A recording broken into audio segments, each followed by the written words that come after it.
Well, something awesome is breaking out. Like I've been in the independence game for well over 20 years. You know, those who know my history, I founded the Alberta Independence Party when I was 29 years old, along with some other great people back at the end of the 90s, and have been hammering at things, on multiple different fronts ever since then.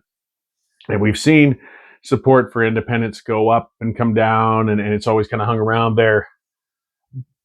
Surges that come once in a while, but nothing like what I saw last night that really drove home that something totally unique is happening now. There is a groundswell, a wave, and it's only growing, and I'm amazed and I'm thrilled. So to give more background on that for those who don't know, who haven't seen what's going on social media, all the video of it that's been going around, I spoke at a meeting last night with Stay Free Alberta. It was in South Calgary, Queensland, a little residential district at a community hall.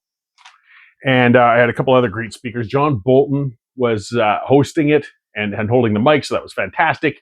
I just want to get those names out for all the people who worked so hard to pull off such a brilliant meeting. Max, of course, who live streamed it and takes care of all that audio and video. I was up there with Eva Chipiak, a freedom lawyer who does great work on the panel, and Dennis Kalma, who has done great work with the APP on the value of freedom and a bunch of those documents. So we had a great conversation up there, answering a lot of questions, Q&A, but the turnout was staggering. And the atmosphere and a few other things. And I saw the reports. This happened. This wasn't just South Calgary where it happened. I'm just going to talk mostly about the one I was at because I saw it myself. But Fort McMurray was overwhelmed with a giant meeting. Jason Levine, who does some great work, had a meeting going on in Red Deer that was separate, but there were people there petitioning. Thousands of people in line there to get to the petitioning. There were meetings in Bicycle, small towns that were loaded. Vulcan was overloaded. So yeah, what happened in Queensland? We had a maximum capacity in that room of, I believe, 400 people. There was a guy there with a counter, so we were full well before the meeting even began. But there was a separate room where people could come in and at least sign the petition. So as we spoke, and I didn't know this was all building up, and it was a great room and a packed room, and just a fantastic town hall and discussion. Thousands of people were lining up outside in the dark in winter. And thankfully it was nice, relatively, it was maybe -1, -2, but still standing in line that long outside. It went for blocks. I want to kind of offer a bit of an apology to the people of the Queensland community, because it's a beautiful little kind of suburban community, and they're probably wondering, what on earth is going on? Why do we have this traffic jam going on for hours in our neighborhood? It was people coming out to sign the petition to invoke a referendum for independence. And they realized they couldn't get into the meeting. They couldn't see the speakers, but they said, well, I'm going to stand and wait in line until at least I can get in and sign my name on that petition. They were that determined to stand for hours. The number, I don't know. I got to wonder how many people pulled up, saw that lineup that snaked for blocks. I've never seen anything like it. And just said, look, I'm going to have to get in there another time, and by the way, so for Calgarians or people who did, change their mind and feel they're going to come back another time, this afternoon, which is Sunday as I'm shooting this, from I think 2:30 till about 6:30, but check with it. There's going to be people at the Queensland Community Centre again, so you can come in and sign the petition now. Or Wednesday in the evening, I think from 6:30 till 9 p.m. at the Queensland Community Centre again.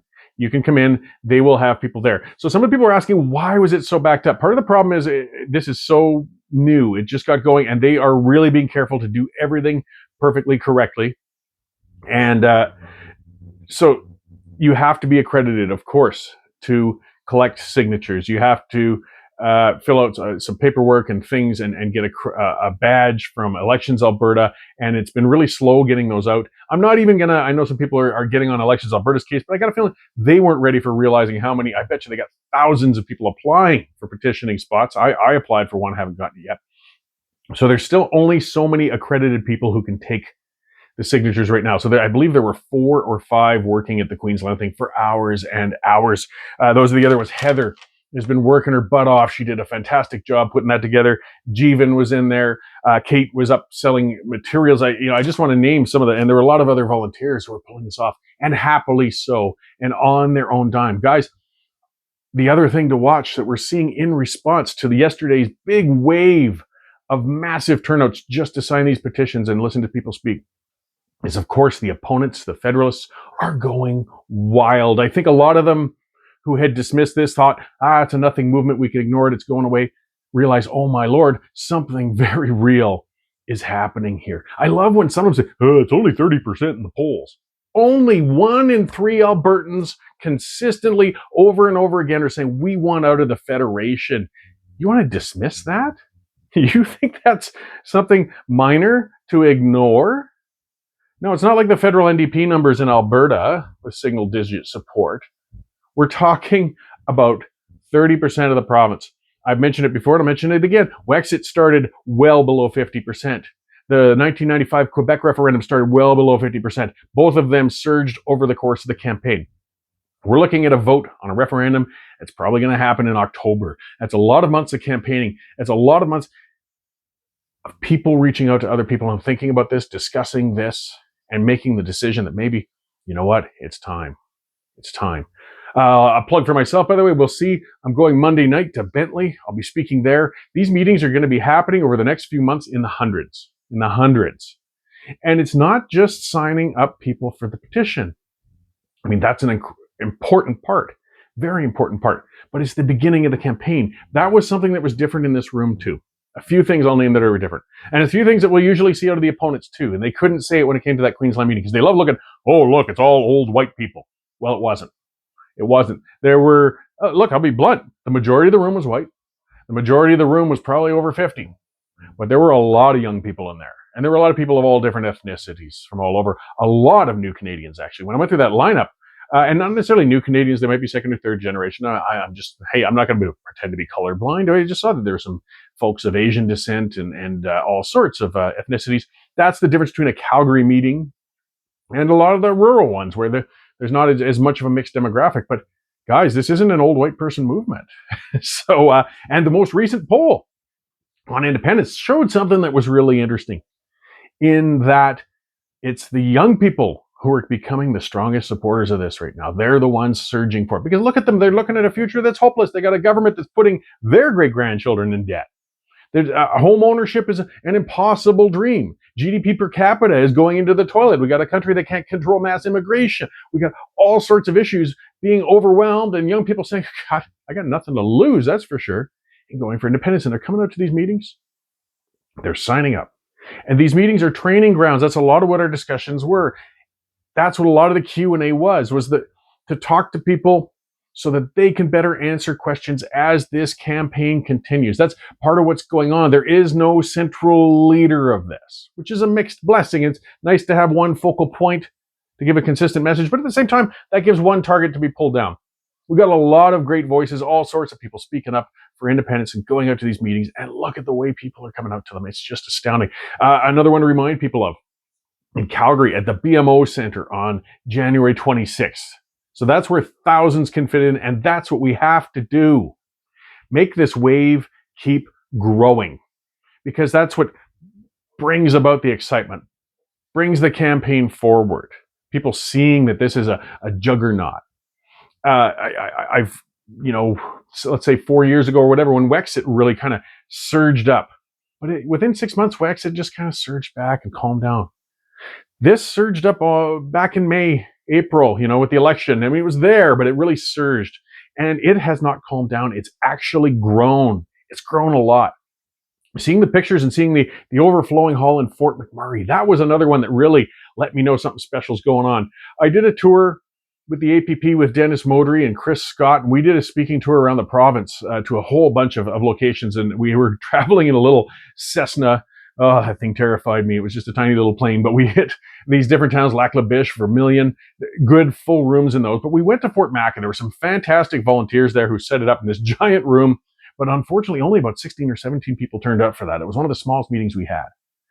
Fort Mac's a weird city, and a tough nut to crack. Well, last night, they had hundreds and hundreds and hundreds of people show up. It's growing, and it's growing everywhere, urban and rural. People have been dismissing it as a rural movement. Well, look what happened in Calgary last night. But we got to keep going and keep the energy up. And that's what's happening. The people coming in are asking, how can I help? How can I campaign? How can I make this grow? We've got a campaign team of thousands and thousands and thousands of Albertans basically standing up saying, let's get this going. They aren't just showing up at the meeting to listen to people. They're showing up to learn how they can forward this message further. And they're leaving these meetings equipped better to do so. So keep coming out to them, keep organizing them.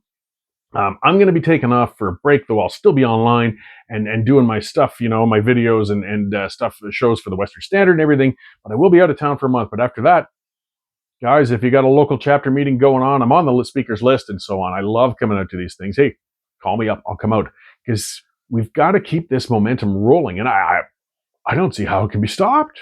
I was just floored. And, but of course, it takes effort. It takes work.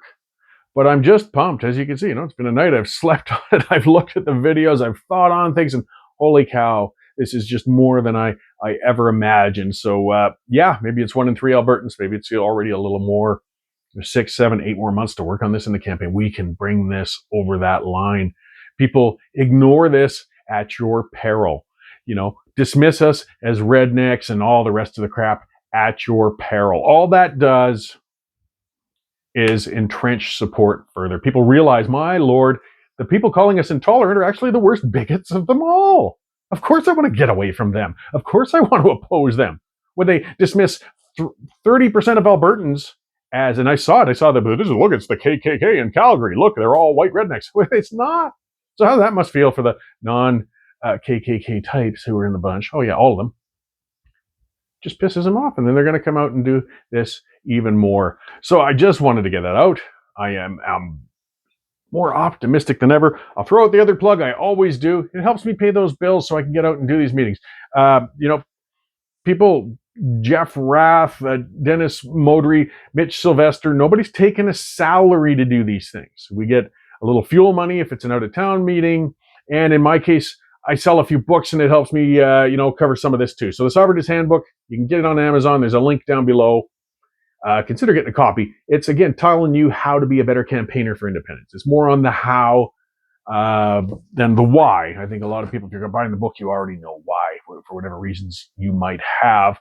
Consider grabbing yourself a copy. And yes, it's going to be Stay Free Alberta.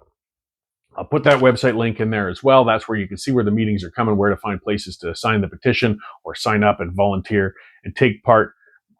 Holy cow, people. I can't wait, though. I mean, I'm afraid I won't be able to make it to it, but to look to see what happens January 6th or 26th at the PMO Center and all the rest of these gatherings throughout Alberta. We are on the road to independence, folks.